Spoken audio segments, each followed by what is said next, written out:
สวัสดีทุกท่านด้วยนะครับยินดีต้อนรับกลับเข้าสู่โปรเจกต์เมอร์ไลออนกันอีกครั้งนะครับเมื่อคราวที่แล้วเนี่ยได้ทำการขยายตัวเมืองทั้งโซนที่อยู่อาศัยโซนอุตสาหกรรมแล้วก็ได้มีการย้ายตัวลานฝังกลบขยะไปไว้ในพื้นที่ใหม่พร้อมกับลงทุนสร้างพวกโรงเรียนเพิ่มเติมโดยภาพรวมของเมืองเนี่ยที่เห็นในตอนนี้ก็เติบโตมาเรื่อยๆนะครับแต่เอาจริงๆผังเมืองโดยรวมเนี่ยมันหลุดไปจากที่ผมคิดไว้และมันไม่ค่อยเป็นไปตามที่ผมคาดหวังสักเท่าไหร่ซึ่งในตอนนี้เนี่ยผมก็เลยคิดว่าอยากจะทดลองปรับเปลี่ยนอะไรบางอย่างคือให้มันกลับเข้ารูทางที่ควรจะเป็นนะครับสำหรับการปรับปรุงในครั้งนี้จะมีทั้งตัวพื้นที่ผังเมืองและอีกหลายๆอย่างเลยครับอย่างที่ผมคิดไว้ในหัวอยู่ตอนนี้ก็อยากให้เมืองเนี่ยมันออกมาใกล้เคียงกับสิงคโปร์มากกว่าแต่ยังคงผสมความเป็นนอร์ทอเมริกันคืออาจจะไม่เหมือนเป๊ะขนาดนั้นอย่างที่ผมเน้นย้ำไปคือจะพยายามทำเท่าที่เป็นไปได้นะครับเรามาเริ่มสำรวจดูเมืองกันเลยนะครับคือในตอนนี้เนี่ยจะเห็นว่ามีพื้นที่หนึ่งที่เป็นเกาะที่อยู่ตรงข้ามกับเมืองซึ่งตรงจุดนั้นน่ะผมตั้งใจว่าจะทำการปรับพื้นที่ใหม่หมดเลยครับโดยพื้นที่ที่มีผลกระทบก็จะเป็นแบบนี้เลยครับเราจะเห็นได้ว่าพื้นที่เนี่ยมันอยู่นอกอาณาเขตดังนั้นเราก็จะใช้วิธีการเปิดไทยด้วยส่วนหนึ่งพร้อมกับโกงเกมนิดนึงโดยใช้มอดอนากีเพื่อปรับพื้นที่นอกอาณาเขตเพื่อให้พื้นที่เนี่ยมันดูมีความต่อเนื่องและไม่ดูตัดขาดจากกันสำหรับต้นแบบของในส่วนนี้เนี่ยจะได้มาจากย่านธุรกิจหลักของสิงคโปร์นะครับถัดไปผมก็จะมาเริ่มต้นลงมือทำกันเลยนะครับก่อนอื่นผมจะต้องเปิดทายแต่เลือกแค่พื้นที่บางส่วนนะครับเพราะว่าถ้าหากเปิดมากเกินไปเนี่ยมันจะทำให้มีค่าใช้จ่ายที่สูงผมก็เลยจำเป็นต้องเลือกทายเพียงบางส่วนเพื่อเซฟค่าใช้จ่ายแต่มันก็จะมีพื้นที่ส่วนหนึ่งที่อยู่นอกอาณาเขตอันนี้เนี่ยก็จะใช้ทางลัดนิดนึงคือจะใช้มอดอนากีครับให้สามารถปรับพื้นที่นอกอาณาเขตได้ครับเพื่อให้มันต่อเนื่องอย่างที่ผมบอกไปตั้งแต่ตอนแรกแล้วนะครับโดยเกาะที่เห็นอยู่นี้เนี่ยจะถูกเปลี่ยนรูปร่างใหม่ให้มันเชื่อมกับพื้นที่หลักของเมืองและมาพร้อมกับขนาดที่เล็กลงด้วยแต่เดิมก่อนนี้เนี่ยมันก็ใหญ่มากๆนะถ้าคงแบบเดิมไว้คิดว่าทำไม่ไหวแน่ๆเพราะตอนทำใน Editor เนี่ยมันเดาพวกสเกลยากมากจริงๆก็เลยเป็นเหตุผลที่ต้องปรับใหม่นะครับหลังจากนี้ผมก็จะทยอยปรับพื้นที่ไปเรื่อยๆครับจากนั้นก็จะมีการแยกพื้นที่ออกเป็น2ส่วนให้มันใกล้เคียงกับต้นแบบเลยครับและเนื่องจากได้มีการปรับพื้นที่ในส่วนนี้ก็จะมีผลกระทบกับระดับน้ำแน่ๆผมก็เลยมีความจำเป็นต้องเปิด Developer Mode เพื่อเร่ง Simulation ของน้ำให้มันไวขึ้นโดยจะเป็นการเร่งไปที่ระดับสูงสุดเลยนะครับเพราะจะได้ย่นเวลาการปรับระดับน้ำและไม่ต้องรอนานเกินไปครับขั้นตอนถัดไปจะเป็นการวางผังถนนกันเลยนะครับสำหรับในส่วนนี้เนี่ยอย่างที่ผมได้บอกไปคือมันมีต้นแบบจากย่านธุรกิจหลักของสิงคโปร์ครับคือมันอาจจะไม่ได้เหมือนเป๊ะขนาดนั้นเพราะเนื่องจากข้อจำกัดของเกมครับโดยรูปแบบของผังถนนเนี่ยจะเป็นแบบกริดเลยนะครับภาพรวมของพื้นที่ก็จะได้ประมาณนี้นะโดยจะถูกแบ่งเป็น2ส่วนตามที่ทุกท่านเห็นอยู่ในตอนนี้เลยนะครับคือผมตั้งใจให้มันใกล้เคียงกับต้นแบบเท่าที่เป็นไปได้ครับส่วนแรกเลยก็จะเป็นย่านธุรกิจและส่วนที่2ก็จะเป็นย่านที่อยู่อาศัยที่อยากให้มันคล้ายๆกับตึกแฟลตของการเคหะในสิงคโปร์แต่ในเบื้องต้นนั้น2ส่วนนี้ก็ยังคงเป็นโซนที่อยู่อาศัยไปก่อนซึ่งจะต้องมีการพัฒนาพื้นที่ในส่วนนี้กันต่อไปเรื่อยๆนะครับจริงๆในแต่ละส่วนของเมืองนั้นผมจะพยายามการพื้นที่บางส่วนไว้เพื่อทำพื้นที่สาธารณะอย่างเช่นพวกสวนสาธารณะแบบเปิดลานน้ำพุลานกีฬาหรือสวนที่เป็นมิตรกับสัตว์เลี้ยงซึ่งจะมีแทรกไปตามโซนต่างๆของเมืองด้วยเพื่อเพิ่มความร่มรื่นและเพื่อไม่ให้เมืองมันดูแออัดจนเกินไปและมันก็จะมีพื้นที่บางส่วนที่ผมได้กันไว้ก็อาจจะเป็นพวกอาคารเซอร์วิสของเมืองต่างๆอย่างเช่นพวกสถานศึกษาและสถานที่ของรัฐก็ได้เช่นกันนะครับอย่างในจุดนี้เองก็ยังจะมีแผนที่จะพัฒนาเป็นโปรเจกต์ขนาดใหญ่ที่อาจจะเป็นไปได้ทั้งมหาวิทยาลัยพื้นที่สีเขียวหรือเป็นแลนด์มาร์คหลักของเมืองก็ได้เช่นกันแต่ก็ยังไม่ได้ลงมือทำในตอนนี้นะคือผมต้องการให้เมืองเนี่ยมันเติบโตค่อยเป็นค่อยไปเพราะเกรงว่ามันจะทำให้ความต้องการของเมืองเนี่ยมันผิดแปลกไปจากเดิมและเมืองก็จะไม่ยั่งยืนได้ครับ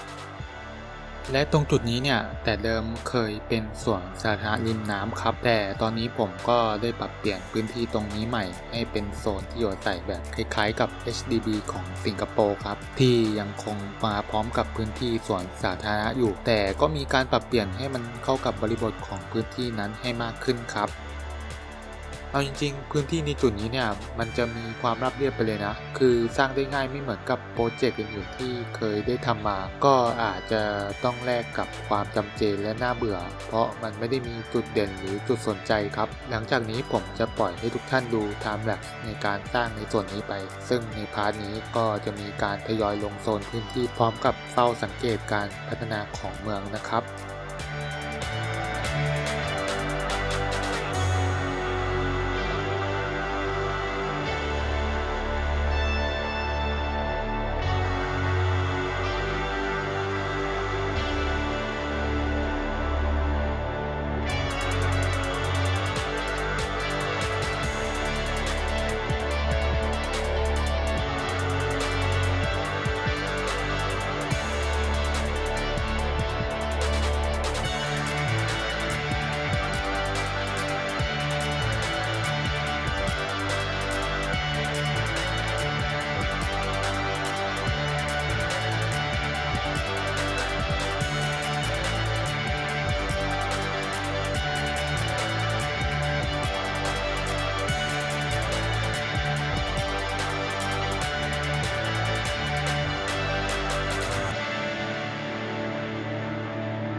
หลังจากที่เมืองได้มีการพัฒนามาสักระยะหนึ่งแล้วต่อไปผมก็จะพาทุกท่านมาดูในโซนที่อยู่อาศัยแห่งใหม่ที่ได้เพิ่งขยายกันนะครับซึ่งในโซนนี้เนี่ยผมตั้งใจอยากให้มันคล้ายๆกับ HDB ของสิงคโปร์ครับโดยสไตล์อาคารที่ได้เลือกใช้ก็จะเป็นแบบยุโรปนะครับพร้อมกับคัสตอมสีตัวอาคารด้วยเช่นกันอย่างที่เห็นในตอนนี้เนี่ยผมก็จะทยอยจัดสรรโซนพื้นที่ในแต่ละบล็อกถนนใหม่ซึ่งก็จะมีพื้นที่สีเขียวและสถานที่พักผ่อนหย่อนใจแทรกเข้าไปด้วยอย่างพวกสวนสาธารณะหรืออาจจะเป็นสนามกีฬาเล็กๆเพื่อเพิ่มคุณภาพชีวิตให้กับผู้ที่อยู่อาศัยในโซนนั้นและไม่ให้พื้นที่มันแออัดจนเกินไปครับ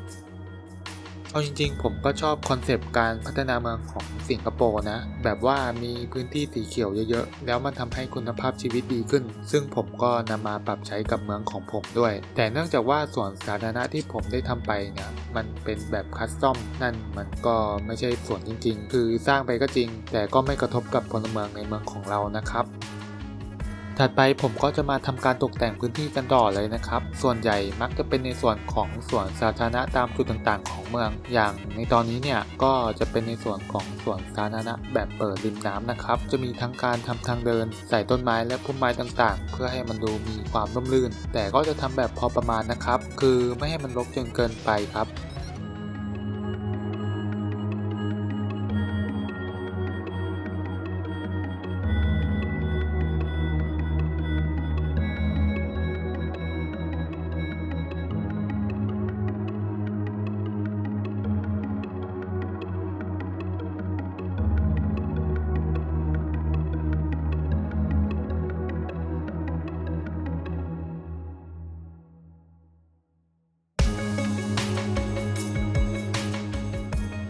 ต่อไปเรามาดูอินโฟวิวในส่วนของสถานศึกษากันบ้างดีกว่านะครับอย่างในตอนนี้เนี่ยระดับประถมของเราเนี่ยมันก็เต็มความจุไปเป็นที่เรียบร้อยแล้วส่วนระดับไฮสคูลเนี่ยอันนี้ใกล้จะเต็มแล้วนะครับทั้งคู่คือจะมีจำนวนผู้มีสิทธิ์เรียนเยอะกว่าความจุที่ตัวเมืองจะรองรับได้นะตอนนี้ซึ่งอันนี้เนี่ยเดี๋ยวผมก็คงต้องสร้างเพิ่มเติมกันต่อนะครับแต่ก็ยังมีอีก2ระดับที่ผมยังไม่ได้สร้างก็คือระดับวิทยาลัยและมหาวิทยาลัยนะครับโดยจริงๆทั้ง2ระดับนี้ก็สำคัญเพราะว่าในตอนนี้เนี่ยสถานประกอบการต่างๆที่อยู่ในเมืองก็เริ่มมีดีมานด์คนที่จบในระดับนั้นบ้างแล้วนะครับแต่ในตอนนี้เนี่ยผมก็จะขอเลือกสร้างอันที่เป็นวิทยาลัยไปก่อนนะครับ สำหรับที่ตั้งของวิทยาลัยจะอยู่ตรงบริเวณนี้เลยนะครับ คือจะอยู่ไม่ห่างจากตัวสารกลางไม่มากเท่าไหร่ พร้อมกับมีการเพิ่มอาคารไลบรารีด้วย เพื่อเพิ่มโอกาสสำเร็จการศึกษาของผู้เรียนครับ ตัวอาคารก็จะมีการเปลี่ยนสีหลังคาให้เป็นสีน้ำตาลโดยใช้มอดดีคัลเลอร์นะครับจากนั้นจะเป็นการตกแต่งพื้นที่แบบง่ายๆซึ่งก็จะมีการสร้างทางเดินใส่พวกพื้นลวดลายโดยใช้ Surface Tool และใส่ต้นไม้เหมือนเช่นเดียวกันกับพื้นที่สวนสาธารณะของเมืองเพื่อให้มันดูร่มรื่นและสวยงามนะครับจริงๆผมก็ได้มีการเพิ่มตัวอาคารเสริมของโรงเรียนระดับประถมและระดับไฮสคูลไว้ในพื้นที่บริเวณของวิทยาลัยด้วยนะครับโดยทั้งคู่เนี่ยก็จะเป็นไซส์เล็กนะเพราะจะได้ให้พื้นที่มันดูแน่นๆดูเหมือนกับเป็นคอมเพล็กซ์แห่งหนึ่งของเมืองครับ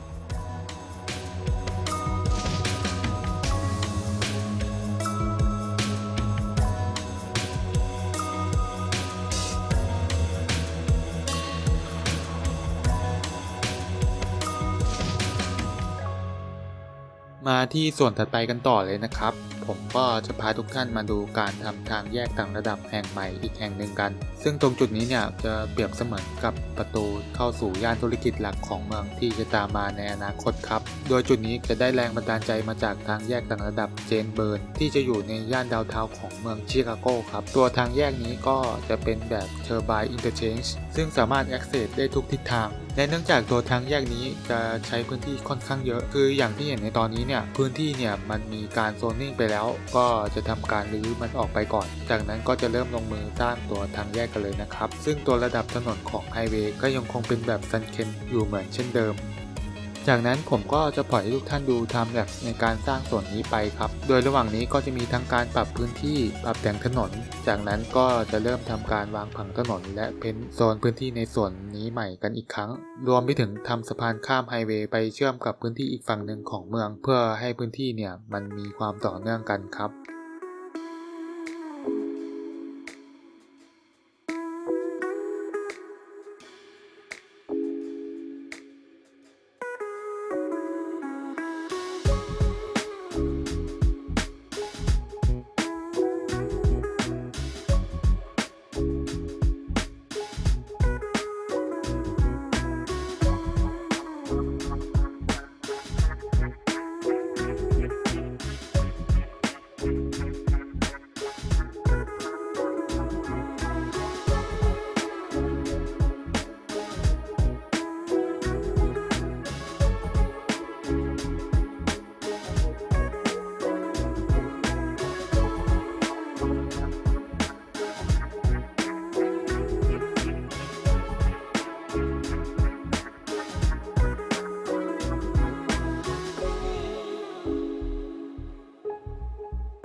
หลังจากนั้นผมจะทำการสร้างศูนย์บำรุงทางของเมืองกันนะครับสาเหตุที่ต้องสร้างเนี่ยก็เพราะว่าตอนนี้เนี่ยถนนหลายสายก็เริ่มจะมีปัญหาพื้นผิวถนนไม่ค่อยดีแล้วอย่างที่เห็นอยู่ในตอนนี้ก็คือมันก็มีบางสายที่ขึ้นเป็นสีส้มและสีแดงซึ่งปัญหาพวกนี้เนี่ยก็อาจจะทำให้เกิดอุบัติเหตุและปัญหาการจราจรตามมาได้ครับโดยตัวอาคารนี้เนี่ยผมก็จะนำมาวางไว้ตรงใกล้ๆกับทางแยกต่างระดับที่เพิ่งได้สร้างไปครับ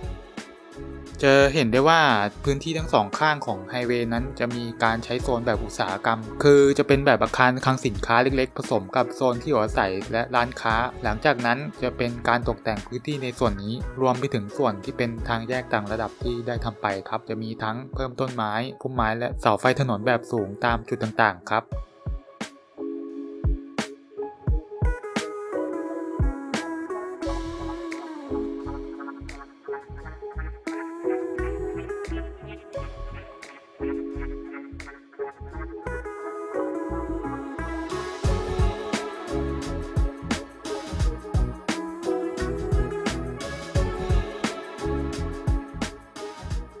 มาดูที่ในส่วนนี้กันครับผมก็จะมีการปรับแก้ตัวเกาะกลางบนสะพานข้ามตัวไฮเวย์เนี่ยให้มันมีขนาดที่ใหญ่ขึ้นโดยใช้มอด Road Builder จาก TDW TradeJack และ Bad Peanut ครับซึ่งมอดตัวนี้เนี่ยก็สามารถจัดการช่องจราจรของถนนหรือรางรถไฟได้อิสระก็จะมีทั้งเพิ่มเลนถนนหรืออาจจะเป็นรถไฟรางเบาหรือรางหนักก็ได้เช่นกันครับ หลังจากแก้เสร็จเรียบร้อยแล้วผมก็จะทำการเพิ่มอาคารเล็กๆไว้ตรงจุดนี้ด้วยคือจะให้มันคล้ายๆกับต้นแบบที่ได้นำมาอ้างอิงครับ